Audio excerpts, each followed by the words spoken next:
Great. Well, I'd like to welcome all of you to our December 2022 session of our Erie County Workforce Collaborative Training Series. The Erie County Department of Mental Health is happy to be able to offer these trainings to all our dedicated providers in our community to support workforce retention and provide an opportunity for individuals from our provider community to share their expertise. Today, we're very excited to have Jeffrey Wierzbicki back with us. He's the Western team leader with the Western Problem Gambling Resource Center to talk with us about mobile and online sports betting. After I go through my introduction, he'll also be providing more information about obtaining CEUs for this session. Amy and I are currently developing our 2023 calendar of trainings, so be on the lookout for more information in the training notices and registration. Information on our January session will be emailed, or you can always go to our erie.gov/mental health website for announcements and registration information. Most of our sessions are the fourth Tuesday of the month from noon until 1 p.m. So I'd encourage you to mark your calendars and watch for notices for our future events. All of our presentations and recordings for our past offerings are posted on our website as well, so I'd encourage you to check those out. At the end of this session, we will be asking you to complete a very brief evaluation. We hope that you take a moment to fill this out so we can continue to improve this collaborative. This is a community collaborative, and we're always looking for volunteers to share their expertise with our community providers. If you're interested in doing a 1-hour presentation, or if you're interested in a particular topic, you can indicate that in your evaluation. Or you can also email Amy at amy.rockwood@erie.gov. Our training is being recorded today. Everyone is muted, so if you have questions, please put them in our chat box. I will be monitoring the chat during this presentation, and Jeffrey will be answering questions as we go along. Thank you all for joining us today. I'd like to introduce Jeffrey Wierzbicki for his presentation on mobile and online sports betting. Thanks so much for being here with us again, Jeff. It's all yours. Thank you. Welcome, everybody. Good morning. Thanks again for joining us. And if you joined me and for the first training on problem gambling, thanks for piggybacking and following up with the second one in our series, mobile and online sports betting.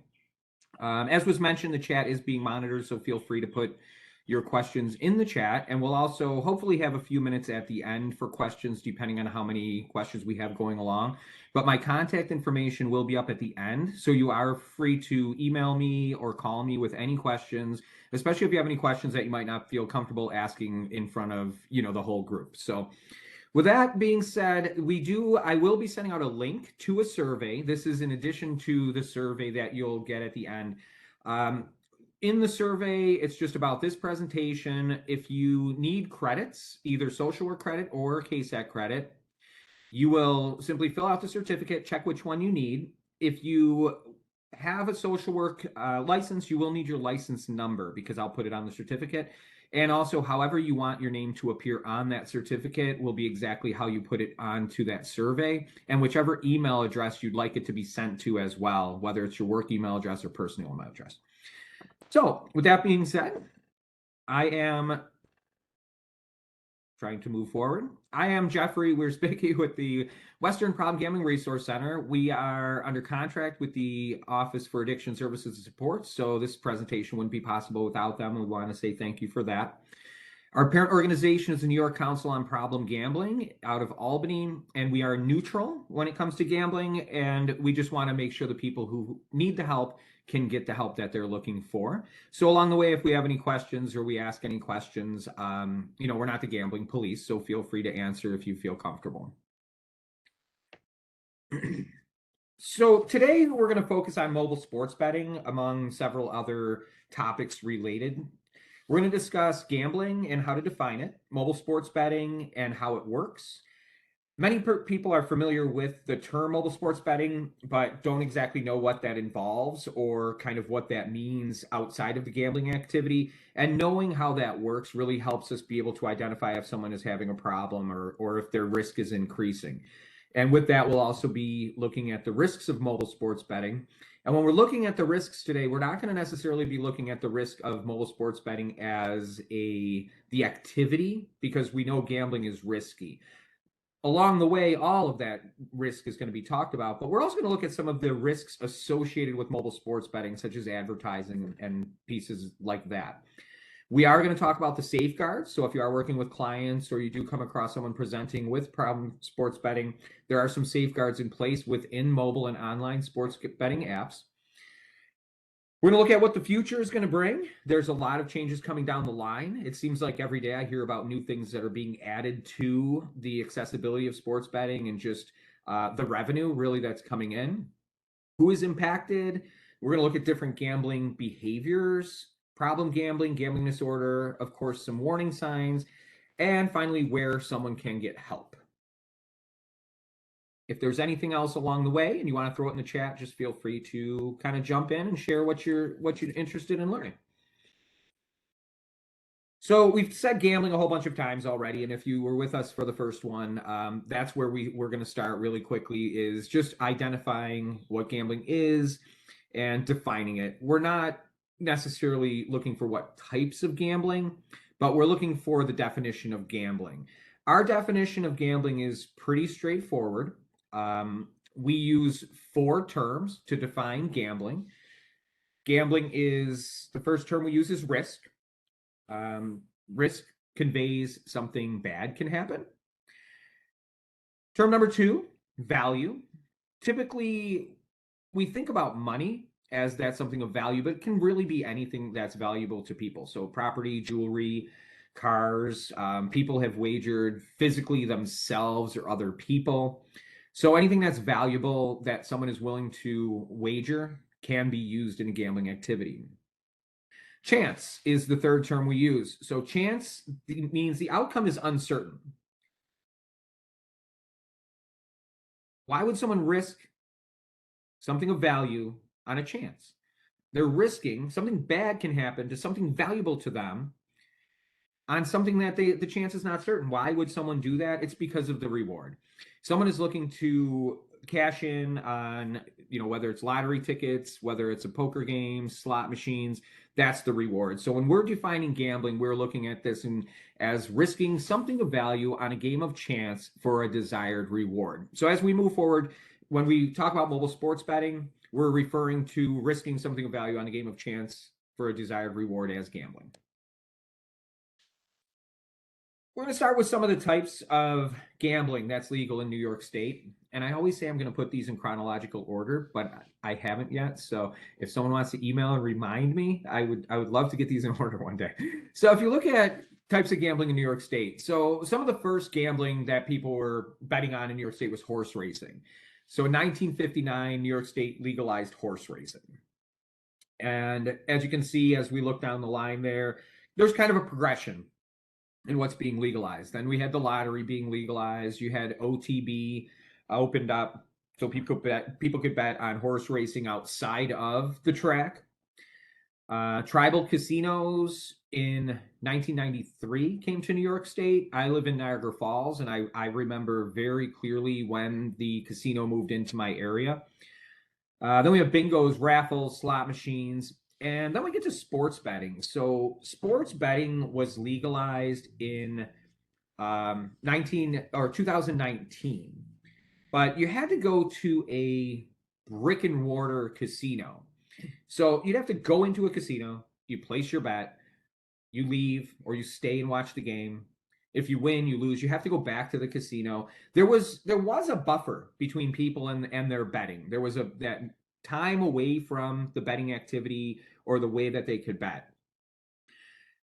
So what happened since 2019 is mobile sports betting was legalized in April of 2021.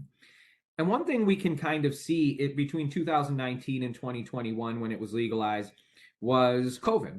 And everybody started going online. There was a lot of, pretty much everybody was losing money. And especially New York State. And if you're, dealing with New York State, sometimes New York State doesn't move very quickly, but New York State moved very quickly when it came to mobile sports betting and legalizing mobile sports betting. So April of 2021, it's legalized. By January 9th, 2022, so January 9th, 2022, 9 a.m., legal sports betting in New York State went live. So mobile sports betting basically has made it possible for anyone who owns a smartphone or a mobile device, which is connected to the internet, to place bets on their phone. It's estimated that there's 85% of the population owns a smartphone. So 85% of the population almost immediately has access to this gambling activity. And we are going to touch on how this is impacting younger people and youth. But I will mention that for 2023, I'm looking to put together a full training on the 18 to 24-year-old crowd, which is really, really heavily being impacted by mobile sports betting right now. So what is mobile sports betting? Is it gambling? As we mentioned, risk, value, chance, reward. Mobile sports betting is gambling. You are risking something of value, literally on a game of chance. There was a debate in New York State of whether or not sports betting was chance or skill. But as we could see this weekend, if you're a sports fan, especially for me being a Buffalo Bills fan, they were talking about 7 inches of snow during the game, which didn't end up happening. People were placing bets based on the idea that there was going to be 7 inches of snow falling, and it didn't happen. So there's chance for injuries, all these different types of things that can happen. And then there's that reward. And as you can see, also these slides will be available. It's going to be posted online, or if you wanted the slides for your own use, you can reach out to me and I would send them to you, no problem. So let's look at how the legal sports betting is starting to operate in New York State. We're closing in on our first full year of mobile sports betting. So hopefully next year we're going to have some real good statistics. I have a few along the way, but as you can imagine, we haven't had a lot of time to put these statistics together, and there hasn't been a lot of research yet. So right now there are 9 sports books that are legally able to operate in New York State. The first 2 that you see on our list here, DraftKings and FanDuel, were the big players with fantasy sports. So daily fantasy sports is different than mobile sports betting, whereas daily fantasy sports, people were selecting players, building a team, and then every day that those teams play, you accumulate points for each player. They add up. Whoever accumulates the most points wins money or prizes, whatever it happens to be. So FanDuel and DraftKings were the big players, and they came in years ago, and this is where the debate started with whether or not it was a game of chance or skill. But what they did over that time was they built up a very dedicated following of bettors on their site. So FanDuel is the #1 sports book in New York State right now. DraftKings is #2. It was a very easy transition for daily fantasy sports bettors to switch over to sports betting on the apps because there was a lot of similarities, and even their accounts could be linked. So there wasn't much more they had to do other than download a new app and create their account, which we'll talk about the ease of that in a few minutes. Then you see Caesars, Bet Rivers, Bet MGM, PointsBet. With some of these other sports books, you might recognize some of the names. They're names of casinos, which is not a surprise because the casinos also have sports books inside of them, depending on which state they operate out of. You have Wynn, Resorts World Bet, and Bailey. Bailey was the last one in New York State that were to get the final approval. So right now there are 9. There are no more pending. The interesting thing about this 9 sports books in New York State is New York State. So if you were going to start a business and you went to New York State and said, I'm going to start a business, and New York State said to you, I'm going to charge you 51% of your revenue, you would laugh at New York State and you would go somewhere else. But the sports books knew how much money New Yorkers were going to bet based on how many New Yorkers were estimated to be leaving the state to bet. And they said, sure, we'll give you 51% of our revenue as our tax. And 9 of them, 9 sports books signed up to do this, and others wanted to hand New York State 51% of their revenue because they knew how much money was going to be bet. So you can only imagine how much money they were anticipating, and so were we. But when we talk about some of the numbers that we've seen, it really, I think it's exceeded everybody's expectation. So let's get into how it works. How does mobile sports betting work? First, the user, the operator, needs to download the app, and you can do that through Google Play. You can do that through the websites. You can do that on It's of net revenue. There was a question about, is it 51% of gross or revenue, net revenue? It's of their net revenue. So essentially, they're taking 51% of the profit. Download the app. So you can do that in iTunes, wherever it happens to come from. You create your account, you fund your account, and you place your bets. And on the bottom, it says, seems a little too easy, doesn't it? And when this first went live, I downloaded 6 of the apps that were available. And it really is that easy. It probably took me 15 minutes to sign up for 6 different apps. And that was Friday before it went live on Saturday. In the morning, I had hundreds of dollars in free money. And we'll talk about that in a few minutes. Free money to start placing bets. We are going to talk about some of the risks with the creating the account and some of the safeguards in place so that young people can't do this, because there is nothing stopping a person under the age of 21 from downloading the app and creating an account. But we will talk a little bit about that. So you place your bet and you're off to the races, so to speak. So within the bets, now within the apps, there are different types of bets. And I'm putting together a glossary of terms, which will be available hopefully early part of 2023. So I'll mention a couple of these and sort of explain them, but we're not going to go through all of them. Along the way, as I share more terms, I'm going to try to make sure I define the ones that might be more tricky. But some of the bets are, you can place bets on the outcome of the game. So whether or not a team will win or lose. So you could have chosen the Buffalo Bills to win the game straight up. Or the margin of victory. So you could choose the Buffalo Bills to win by a certain number of points.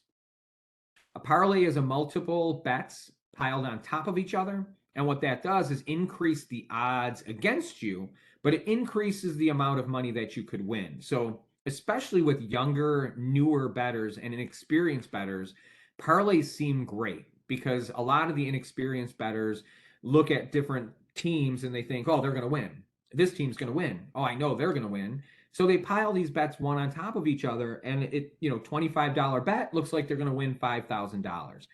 But each time you're adding another bet, it's making it less likely of a chance that you're actually going to win these bets. Player props, game props, that's just different statistics about specific players. One of the most bet on bets in sports is the coin toss at the Super Bowl. It's a 50-50 shot, and it happens right at the beginning of the game. So you bet heads or tails, and if you win, you double your money. If you don't, you lose. You used to be able to bet on the length of the national anthem, but people started sneaking in, listening to the rehearsal, and then leaking it online. Funny story about the Super Bowl this year. You might have heard there was you could bet on whether or not someone was going to run out onto the field, which seems to happen when people drink alcohol at sporting events. So someone did. Someone ran out on the field. But it turns out the guy that ran out on the field bet that someone would. And then he ran out on the field and won hundreds of thousands of dollars because he was going to be at the game. So he bet, and he figured, I get arrested for trespassing. So what? I'm going to win hundreds of thousands of dollars. Now, he ended up not getting paid because he went online and ran his mouth about it, and he got, they didn't pay him. And now I'm not sure if it's still even in court, but that was a big deal. But there are so many ways that people are now trying to cheat the system. And the more accessible it becomes, the more there is opportunity for people to do that. So what these mobile sports apps are doing, if you look on the left with the constant action and see the guy losing all his money, the constant action within those apps, you can bet on the outcome of the game. And while the game is going on, bet on different things that are going on during the game. If you bet on the coin toss and you lose, you can then bet on the first scoring play of the game. You can bet on the halftime score. You can bet on the number of pitches thrown in an inning. You can bet on goals. So it's that constant action that keeps people coming back to these apps. And with just the push of a button or the tap of their screen, they're able to place bet upon bet upon bet, which wasn't really possible before when they were in a casino and had to actually place a bet, get the ticket, and wait for that outcome. As I mentioned, there will be a glossary of terms with those terms and a whole bunch of others on it available shortly. And if you do have any questions, one of the best things to do if you are working with clients and you hear some of those terms or sports terms you don't know, write them down and look them up. And if it's something that has to do with gambling and it isn't something you've heard before from those clients, it might be worth a conversation. So I mentioned we would talk about risk, and not so much gambling as an activity, because we know gambling is risky. Anything that can become addictive is risky if you engage in it. But what we're going to look at is the associated risks. So individually, advertising, why that's risky. Increased of accessibility, why is that risky? Currency not actually changing hands. You can almost imagine why that's risky. Newer, younger audience, and that 24/7 betting access. Those are the things we're going to look at individually now as far as risks of mobile sports betting. And you can see our gentleman there on the left, he's yelling wagertainment, because what they're trying to do is blur the line. They're blurring the terminology. Wagertainment. He's not yelling risky betting. He's yelling wagertainment, because it's not as invasive. It's not as scary of a term. It's normalizing this activity to the community and to kids. If it's being advertised at the Buffalo Bills game or during the news, the 7 o'clock news, 6 o'clock, I don't watch the news, so I don't know what time it's at, but whatever time it is, if it's being advertised, it's normal. It's okay. It's just like alcohol, cigarettes. The first time those were being advertised, there were people who thought this isn't right, but it became normal, and now we see it all the time. There's excitement in these advertisements. You see celebrities, you see people cheering and jumping around. You see all this excitement of people winning. Lots of celebrities. If you're not engaging in sports betting, you're missing out. You're leaving money on the table, and that's what these advertising is trying to do. One of the biggest risks is that there's really no filter. You can block out the term gambling maybe on your email or on some of your search terms. But like we see with wagertainment, you'd have to add that. There's so much different terms. But also, I have an office downtown Buffalo, and I look out my window. I'm in that M&T building, the Seneca one. And when I look out my window, I can see the stadium below me. And there's on the wall, there's DraftKings, there's advertisements. I look off to the right, there's this big billboard by the casino. I look a little farther to the right, I see the casino. I walk down the hall, there's a TV there where they're playing like Sports Center or something's on. There's advertisements going on the screen. You really can't escape it. And that's become very risky for people. This idea of risk-free bets, we'll talk more about that a little bit, but the risk-free bets, there is no risk-free bet. And if you haven't downloaded the apps and you're thinking about it, we are neutral, but I always say don't download them, especially if you think you get free money and free bets. Just stay away from them. They're very addictive, and they're set up to really draw people in. So 2022, the beginning of this year, the top 4 sports wagering advertisers in the U.S. in TV advertising alone, Caesars, DraftKings, BetMGM, and FanDuel, spent $88.7 million the first quarter in TV advertising. That did not include radio or print or internet. And right now, we know internet advertising is usually one of the biggest where people spend most of the money, companies do. So we can only imagine how much was spent there. This was the only statistic that we could find. We couldn't find that in internet advertising revenue. But $88.7 million in that first quarter to get people to sign up for this new activity. Accessibility history has shown us that if you increase an activity, a gambling activity, an opportunity for people, there's an increase in the people experiencing gambling problems that will follow. And that has happened with lottery expansion, that has happened with new casinos coming into areas. Almost the entire population of the Western New York area is within 50 miles of a casino. They're strategically placed, and as you get 50 miles away and closer to a casino, the chance of it developing a gambling problem increases the closer you get. So it's not coincidence that almost everyone in our area is within those distances. The scary part is we've never seen this type of increase in accessibility. It's unprecedented. We really don't know where we're headed with it. Anecdotally, I'll give you some statistics along the way. We don't have full statistics yet, but I can share along the way some of the things that we've seen and the increases we've seen. So the digital funding of accounts, this is that money changing hands. In the past, when cash was king, everybody had money. You knew how much money was in your purse, your wallet, your pocket, your money clip.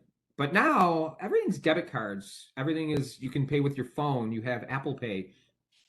So it's digital funding. Physically, you're not changing hands with money with someone. It's easy to lose track of spend. And I'm going to tell you, from my Christmas shopping that I've started, it is easy to lose track when you're simply swiping a card or pushing a button on your phone.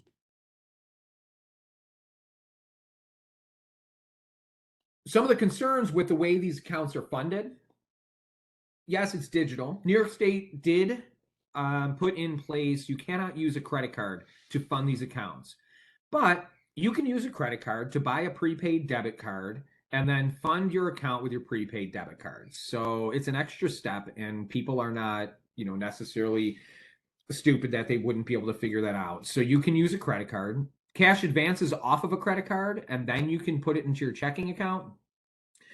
And you can set up your PayPal account to fund your PayPal account and then use PayPal to pay for. These are just some of the ways that people can get around funding their account digitally. As providers, these are some of the things that make it difficult for us when somebody is trying to stop sports betting. And you can take their debit card away, but there's other ways for them to do it. You can take cash away. You can try to cut down on the number of apps they have or take their phones, but there's always so many opportunities, and we're going to get into more of them as we go along. And this is what makes it so risky. One of the biggest concerns for our organization and a lot of people that we work with is the new, younger, and I'm going to say inexperienced bettor as well. The new, younger, and inexperienced bettors. 98% of online problem sports bettors are male, and their average age is about 10 years younger than the average casual sports bettor. And the average sports bettor is also younger than the average problem gambler, say with casinos or slots. So we're looking at this younger, 10 years younger. We're getting calls from as young as 16, 17 years old.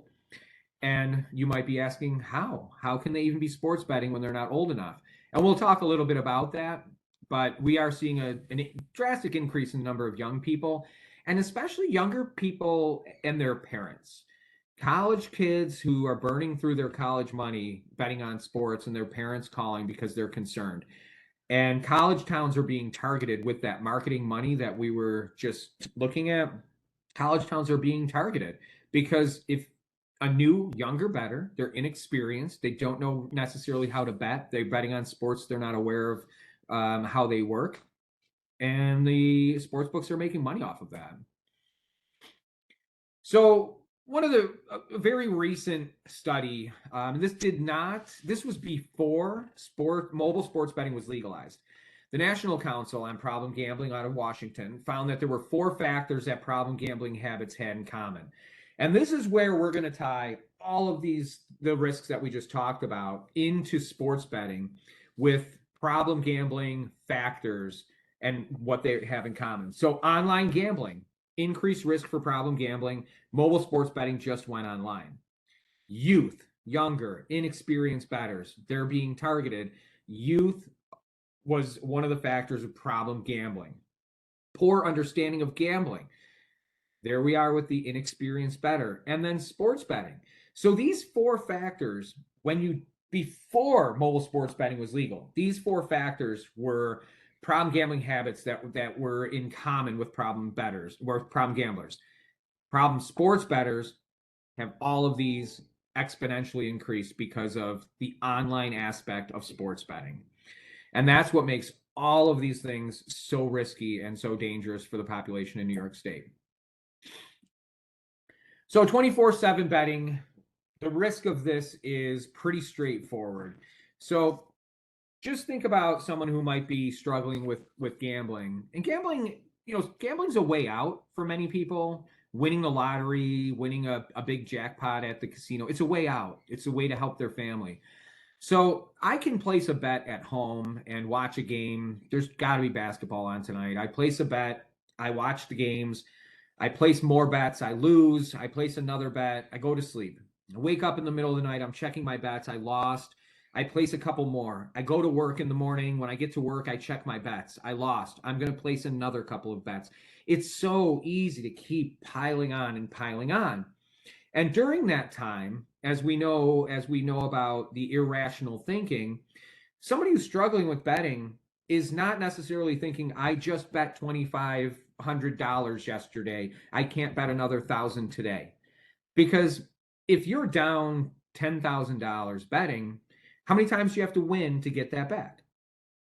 Just once in their mind. Just one win. If you bet $1,000 and it's a plus 1,000, you win your 10,000 back. And that's the irrational thinking that we mentioned in the previous training, is that I'm going to win. I'm going to make this work. I'm going to win that money back. I know for myself, at the end of the night, I go on my phone. My wife might be on her phone. My kids might be on their iPads. You don't think the person sitting next to you, laying next to you, or in the other room on their phone is gambling. And that's what makes it so easy to hide.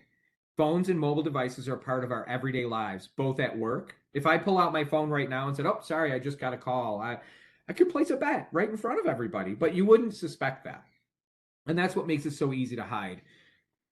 And you can do it anywhere. So I had under appointments, it had said DMV because, we tend to spend a lot of time there. But if you're in the doctor's office or you're standing in line at the grocery store, you can pull out your phone, check bets, and that's making it so easy for people to stay in touch.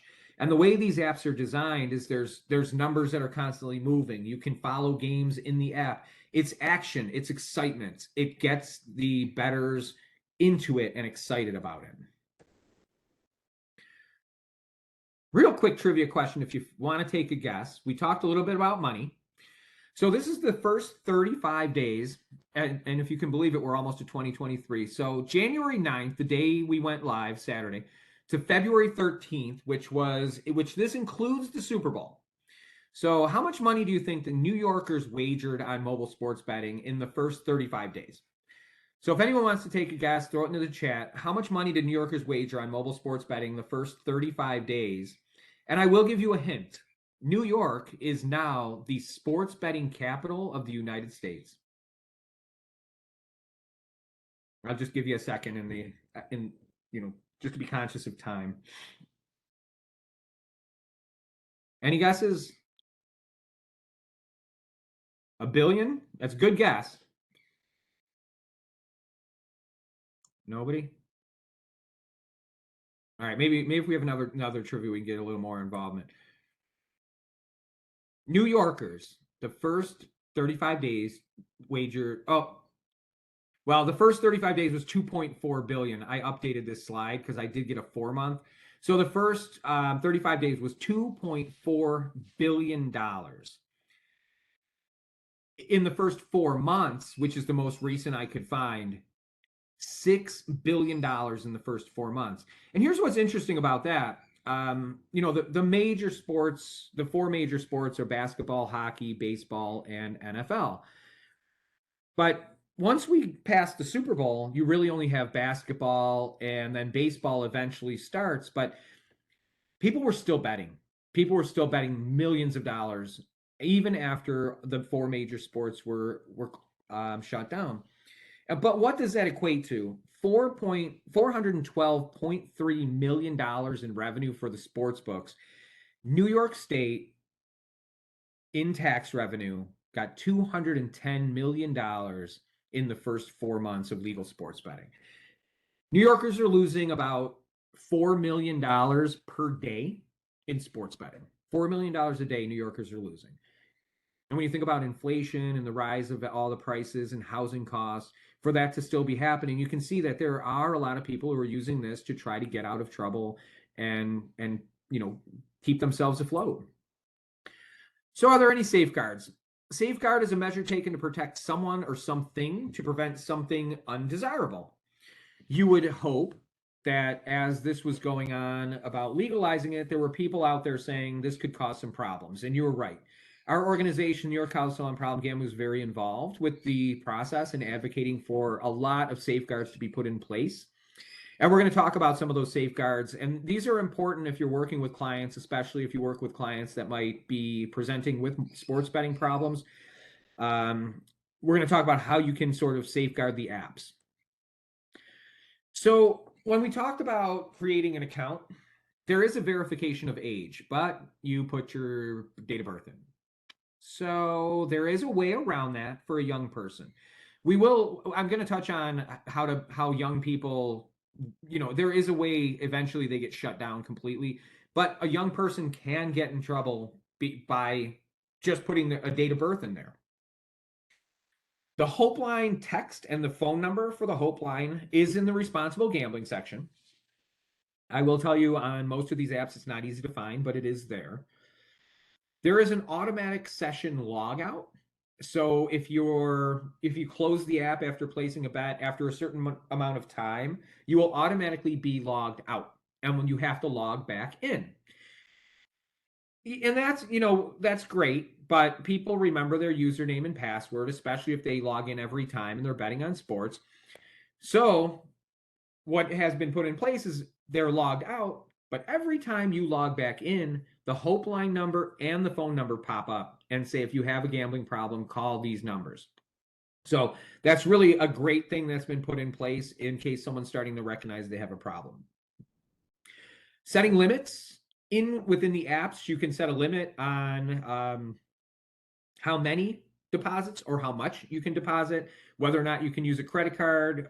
You can't use credit cards. So in New York State, so that doesn't even matter. Entries, the number of entries you can enter, the amount of entry fees. So you can say, I can only bet on up to $10 for an entry. A time limit. So I can only use my app for 20 minutes a day, say. But if you are familiar with the apps, in 20 minutes you can do an awful lot of damage. So, grain of salt. Now, maximum wager size. Here's one of the problems with the safeguards with the apps. The user is responsible for every one of these. So there is nobody policing it. There's no one they can email and say, hey, shut me down. The user actually has to do it, and they have to do it in each and every app. Reality check. So while you're within some of these apps, it'll pop up, a little blurb will pop up and tell you how long you've been playing and how much money you've spent. So when we were looking at that problem of digital currency, we wanted something in place that said, hey, you've spent $65 in the last 8 minutes or whatever it happens to be. So it does pop up and show them that. So the reality check has become very important as well. You can take a timeout and tell your app, I don't want you to let me log in for X amount of time. Of course, you can permanently close an account, but again, there's 9 of them. And if you close one, you have 8 more options if you realize you made a mistake in your mind. Self-exclusion. If you're familiar with self-exclusion, we are going to touch on that really quick. So self-exclusion is the process of filling out. You can do this in a casino, or you can do this online at the Gaming Commission. Or if you know someone who needs this help, we can help them do it, so they can contact us. And what you're doing is you're excluding yourself from being able to participate in a gambling activity. So the definition of self-exclusion is it's a formal process by which one may opt to be barred from access to legal gambling activities. I mean, it sounds bad enough. You're opting to be barred from doing it. And if you're excluded from a New York licensed casino, you're automatically excluded from being able to sportsbook and create a sportsbook account. But it doesn't work the other way. So if you do go into a casino and you exclude, you cannot sports bet either. But if you go into your app and self-exclude, you have to go to each and every app individually to self-exclude. And again, there's 9 of those. So we're working on that one. But if you were to talk to a client that you're working with and they wanted to self-exclude, the easiest way to exclude from everything is to have them either do it at a casino or on the Gaming Commission website. And even easier than that is call us, and we'll make sure that they are excluded in the proper way. And if they do go into a casino to try to bet because they can't go on their mobile device, they will be arrested. So we were talking about creating the account and kind of younger people and a way around that. So when you cash out and you make a withdrawal, there is a point where you receive a tax form. So when you cash out, you're gonna have to put a social security number in there. So if a younger person or somebody used a fake birth date, and then even if they knew their parents' social security number, or a sibling was going to do it or something, they find a way around it.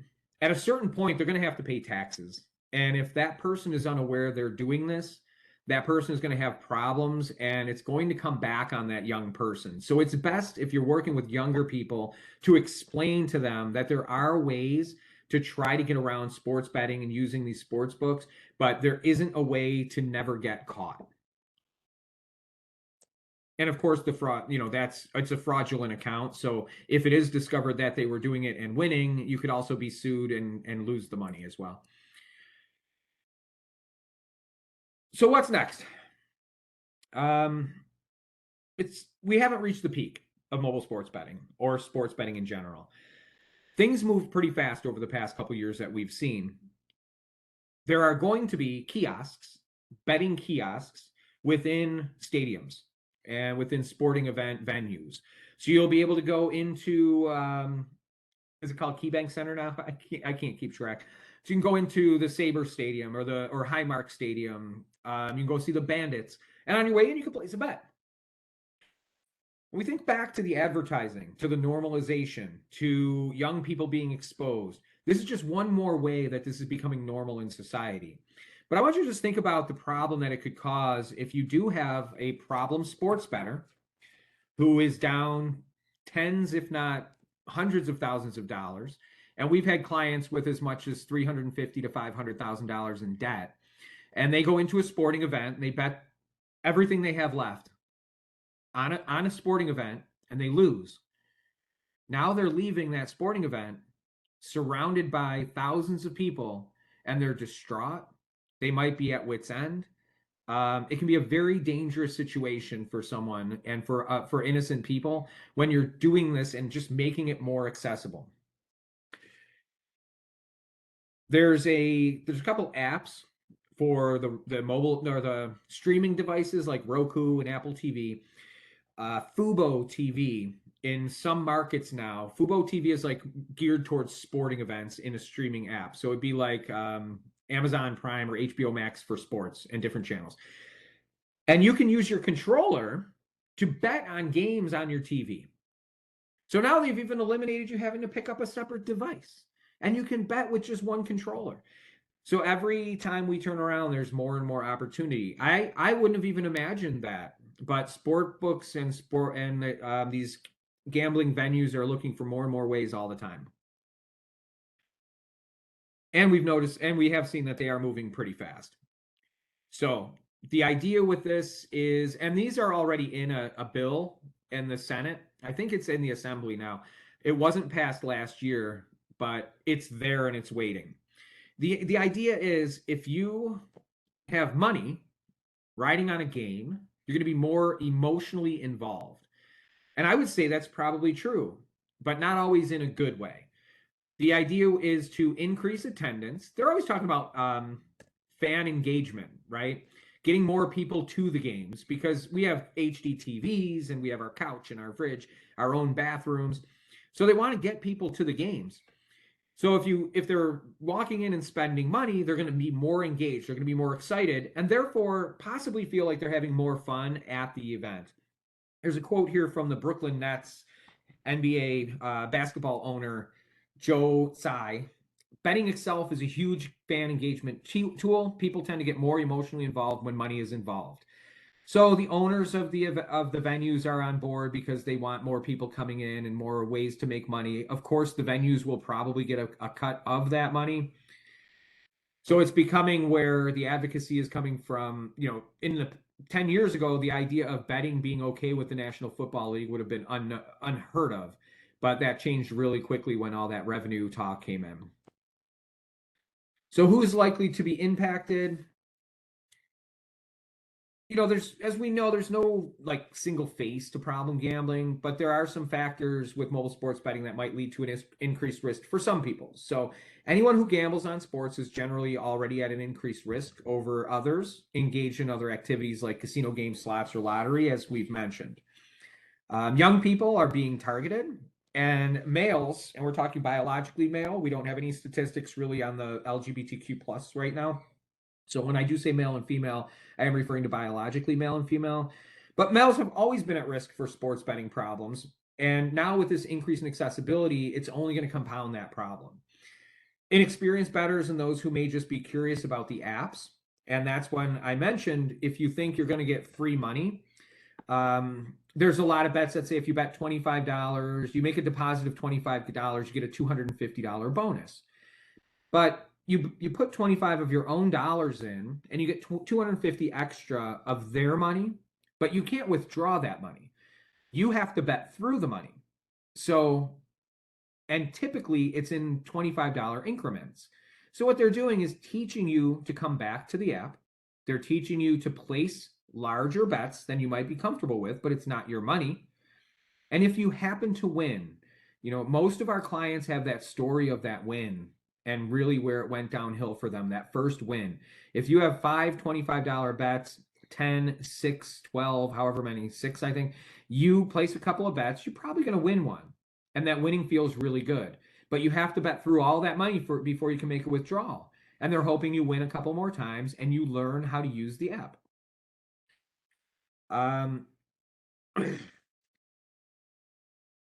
People in recovery are also being impacted. We actually have some clients that are in recovery who've basically told us they can't even enjoy sporting events, listen to the radio, watching Sports Center because of all the gambling talk. They just can't even enjoy it anymore because it's so triggering to be a part of that advertising. New York Council on Problem or National Council on Problem Gambling statistics. Problem gambling sports bettors are 3 times more likely to gamble with more and more money. And this is versus the casual or problem gambler in the casual setting like a casino or lottery. Over 3 times more likely to have felt restless or irritable when trying to cut back. 5 times more likely to need others to pay their bills. And 7 times more likely to have lied about their gambling. And remember, these statistics are before mobile sports betting. So when we see our mobile sports betting statistics, I'm going to compare them to what we have here. But I can tell you, I'm going to assume they're going to be much higher just based on what we're hearing from our clients. Spectrum of gambling behaviors, some of you may be familiar with them. We're not going to go into them as in depth as in our first training. But in our spectrum, you have non-gambling on the far left. And that's just people who are not engaged in activity. But of course, there are biological factors, there's family history, environmental factors that non-gambling people can still be at risk. Then you have the social recreational gambler who we call the at-risk gambling. And of course, problem gambling. We're going to define problem gambling just real quickly. If your gambling is causing a problem in your life, it's problem gambling. We keep our definition for the Western Problem Gambling Resource Center and New York Council on Problem Gambling very simple. And the reason it's so simple is because if somebody is just feeling anxiety, maybe a little bit of insomnia at night, struggling a little with their bills, but it's not a huge problem, we don't want them to think it's not bad enough to reach out for help to stop or to reach out for help to get the resources they need. So if it's just a family member who says, it just bothers me and I feel sad and depressed, we will help them as well because we don't want them to think it's not bad enough. Problem gambling can affect relationships, finances, your work, your kids, your mental health, your physical health, and of course, legal problems. Often you'll see stories pop up about someone who is arrested for embezzlement or fraud, and oftentimes the money's unaccounted for, or flat out says they were using it for trips to Vegas and extravagant presents and things like that. So if it's a problem, if it's causing a problem, it's a problem. Any area of your life. And you can see here, there's a clear line between problem gambling and gambling disorder. Gambling disorder is diagnosable according to the DSM-5. I believe it's since 2013, I believe. There's 9 criteria. If someone meets 4 or more of those criteria, it's diagnosed as gambling disorder. Our organization is trying to reach people before they meet that gambling disorder criteria, when they just recognize 1 or 2 of those problems. That's why our definition is so simple. As I mentioned, there's still a real stigma attached to problem gambling, and our goal is to help reduce that stigma every day. I did read an article just today from on Yahoo Finance that problem gambling and gambling disorder is the #2 fastest growing addiction in America right now. I'm going to look into that a little bit more before I actually put it on to my slides, but it makes sense based on how quickly sports betting is being legalized across the country that it's growing so quickly. We're not going to go through all of these because that would just take a little too much time and kind of bore us. But the gambling disorder DSM-5 criteria, you can really see that a lot of things that we mentioned: feeling distressed, feeling guilty, anxious, chasing losses, lying about it, causing problems at work. These are all different types of things that are on the criteria to meet for gambling disorder. If you meet 4 of them, it's a moderate disorder, and the more that you meet, the more severe that disorder is. And it is important to mention that someone with a gambling problem can meet a couple of these criteria. They're not exclusive of each other. So, and of course, this is available online, or you can get these slides afterwards if you want to have a copy of that. The impact on the family, it can have a tremendous impact on families. We see financial problems with sports betting. Someone might be lying about how much money they're gambling and neglect to pay important bills like car payments, rent, utilities, even food. Problem sports betting can impact mental health for both the person experiencing the problem, but also their partners, their spouses, their children. It can cause stress, anxiety, depression, lead to suicidal ideations and attempts. Problem gambling has the highest rate of suicide among any addiction. Physical health can deteriorate due to stress and anxiety, neglecting to take care of oneself, spending too much time gambling, staying in the casinos, or sports betting too late. Sports betting also has a lasting impact on young people, the same way that there's a history of alcoholism or substance abuse. So there's also a very close connection between family violence and gambling. Recent studies showed that for people seeking help for problem gambling, 49% of participants reported being the victim of violence, and 43% had perpetrated the violence. So on both sides, whether it's the person experiencing the problem or the spouse, it's almost equal with where the violence is coming from. And when you think about the stress that a spouse could be under that can't pay the mortgage because the other partner is spending all the money, it becomes a very dangerous situation. And then you throw kids into that mix, and it makes it even more risky. We do have a full training on domestic violence and the connection to problem gambling. If anyone's interested, you can reach out. A person with a gambling problem can also experience, of course, intense mental and emotional distress. The absenteeism, you can think about this with either the family or even work, which can affect finances in that way. It affects businesses, but also just not being there for your family can cause a lot of problems in the home. I'm just taking a quick time check. So what are the warnings signs? Are they the same? They are. They're the same. Mobile sports betting, as we saw along the way, the signs of problem gambling remain the same, but the severity or each individual type of risk is increased for the sports bettor. So lying is a warning sign, but the problem sports bettor lies more. Borrowing money is a warning sign, but the problem sports bettor borrows more. So it is the same, but you will see a little more severity when it comes to the problem sports betting. This is a slide with some of the warning signs on it. They are very similar to the full DSM-5 definition, but you'll see again, jeopardizing relationships, jeopardizing their job, risking things that are important to them, spending money on things that they shouldn't. These are the types of things that are involved with warning signs of problem gambling, and they're more severe with sports betting. So New York State Problem Gambling Resource Centers, we're across the whole state. So if you happen to be joining us and you work with people anywhere across the state, or you have friends or families or colleagues, each region of New York State has problem gambling resource centers, just like what I do here, and they'd be happy to share the information to organizations across the state. Here's some contact information for you. New York Council on Problem Gambling National Conference. nyproblemgamblinghelp.org is you can find our webpage there and all of the web pages for the across the state. I manage a few of them, so check them out. Our phone number is right in the middle, 716-833-4274. That's our direct line. You get Angela, who isn't here today, but Angela will take care of anybody's needs. You have any questions at all, you have the Hope Line text number, my email address, and my phone number. My phone is always open for anyone to call for any reason.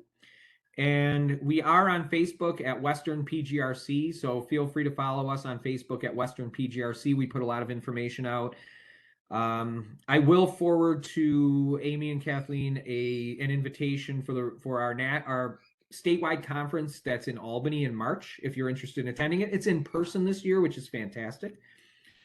And you can simply scan this QR code if you didn't write down at Western PGRC, and it should take you to the Facebook page, and you can follow us, which would really help me because I don't have a lot of friends. So that's us. That's who we are. So if anyone has any questions, remember you will be receiving a link. With the holidays coming, you'll have plenty of time to fill that out. I won't send out certificates probably until early next year. I'm going to be off for an extended period through the end of this year. And you'll get your certificates. If you have any questions or comments, feel free to email or reach out to Amy or Kathleen or myself. So do we have any questions?